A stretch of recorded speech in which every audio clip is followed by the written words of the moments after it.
mentioned a key word right there, best in the world. And right after that, we saw the best in the world. We heard from him. The fans, of course, were hot being back in Chicago. And I am excited that we're not going to have to wait till Sunday. We're going to see CM Punk live in person. We're going to hear that, "Look in my eyes, what do you see?" Oh, we're going to hear it. Be rocking out to that all of Friday night. The best in the world will be there on Rampage.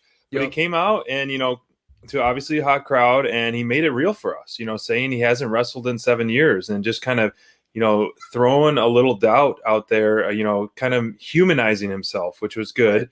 And then, of course, we have to have a taste ruin things. Yeah, so, I was waiting for you to chime in on that. We have, one of the hottest heel teams that are really trying to put a damper on a lot of parties is 2.0 Daniel Garcia, man. They're giving us a little taste.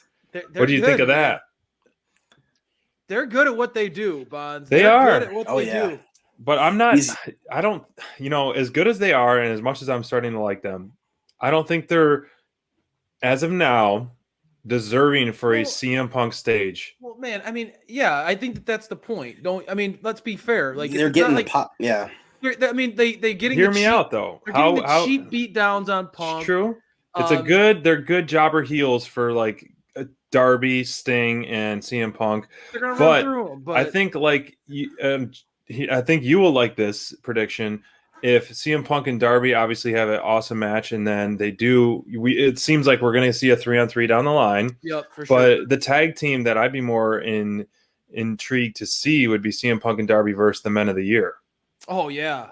And that plays on past history. I mean, that's a great one, obviously. But go on. What do you guys think of that segment? Seems like Ethan Page and Scorpio have their eyes set on the Murder Hawk, which, hey, I don't know if that's the smartest thing in the world. But count me out. But Bonds, what do you think, man? I mean, to me, yeah, CM Punk's promo was fantastic. We got to hear later on a response from Darby from 2.0. I thought that was like Daniel Garcia and 2.0 had a great little promo where they, and we got to see them try to deliver on that promo later on in the night, right? I mean, this was a great way of, to me, on a show that's jam-packed, this was one of the overarching stories of the episode. You got to see it weave throughout the show, right? There was a couple stories that happened like that tonight, which is, I love that, especially leading up to a pay-per-view. People that aren't watching every week or watching every show, I feel like they kind of know what's going on heading into the pay-per-view for the most part. There's obviously some storylines that got a little bit more than the others, but this one was, along with the Jericho and MJF one, the story they focused on the most. And, CM Punk's promo, again, I mean, the dude is always fire on the mic, but, CM Punk decided, like, hey, man, I'm going to go out there, kind of reinforce what I said last week about Darby Allin being who I liked, who I would have liked when I was 15. Darby Allin afterwards in a vignette said the same thing about CM Punk. When I was 15, you were my favorite wrestler. And then I liked his promo. It was really good. Oh, it was great. It was a great response too. And especially because, I think Darby really shines in his vignettes more so than his live promos. That's just where he shines. He can show more of his creative side. I like that. So I like that the response wasn't in the ring as much as it was later in the show.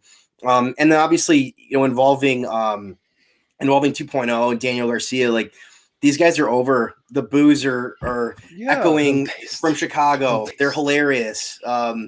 And the fact that, they're trying to involve themselves in this main event, like they're trying to put themselves over in this event, which is great. I love that they're trying to steal the show. And then these guys that just showed up on TV a couple weeks ago, and they're just like, no, man, like, I don't care. Like, we're going to ruin your guys' moment. I don't give a crap. It's funny. And I like that aspect of it. I was waiting for something to happen because of them, like with Darby recently. Sure. I was waiting for that kind of like, okay, like, are they going to get involved at some point? And it was a good time to do it. There's only so many times. And I talked about this with Sting when he debuted, where there's only so many times you can have somebody come out and, say, hey, it's great to be here before something happens. And I'm glad that they only happened for about 2 weeks with Punk and they're already starting to get him in the ring. I like that. And I think, too, it's important to note, SPD, I know that you, Darby might be a heel in the house of SPD, but for the rest of the world, the crowd is going to be split between Darby and Punk. And you think? And you could see that, right? The crowd is chanting for CM Punk when they have that face-to-face, but I can tell if you're there, you love Darby, and most fans in AEW love themselves some Darby Allin, and you almost feel like, oh man, I can't be cheering for the guy who's going to beat this guy up. I love this guy. And so inserting these complete dirtbag and young guys who kind of came out of nowhere and who feel a little entitled and who are going to like try to immediately take those cheap shots and rob the fans of the match they want to see. It's a perfect way to like have the story progress with more than just promos. Yeah. And allow us to see the go to sleep for the first time. And you know, I mean, like, because you don't want him to do that on Darby Allin. You know what I mean? Before the match. Exactly. Yeah, it's a great way to allow Punk to show that he can still go.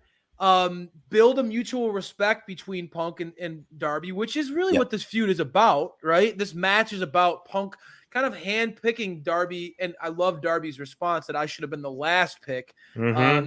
I really thought that was a smart execution and response by Darby. But, you know, Punk going on his way to say, like, this is the guy that I think is the coolest dude in the business that I want to come back and fight. It's hard to boo one of those two guys in this scenario. So inserting these guys immediately gets that cheap heat, keeps the program flowing, and it gives them something to work off of afterwards. And I mean, I think that who's gonna not want to see the Stinger, CM Punk, and Darby on one side of the ring, just beating up these guys, giving them a taste of their own medicine, SPD. I mean, who wouldn't want to see that, right? It'll be a good transition match for sure. After we get through this, obviously, awesome pay-per-view match and CM Punk's return. So it'll protect some guys, and then hopefully we'll get some kind of new feuds form.